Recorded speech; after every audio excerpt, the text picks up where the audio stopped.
Namaste and welcome back everyone. Now that we have learned about motion and rest and have seen various cases and scenarios of inertial frame, reference frame and all that such things, now it's time to understand the one-dimensional motion.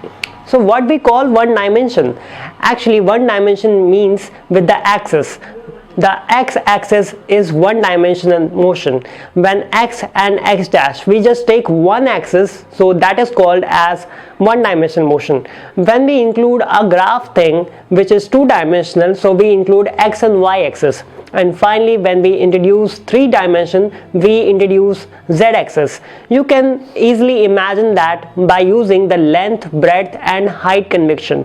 In a cube, when you see there is a length, breadth and height in particular x, y, z directions.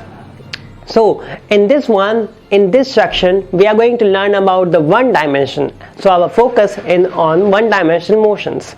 So in this section we are going to learn about the three equations and how they work, their applications and practical usability, that how and why they are used and why they are so important, and how just with one dimensional motion we can actually figure out even the rocket science, physics. So stick with me, stay tuned, God bless and Namaste.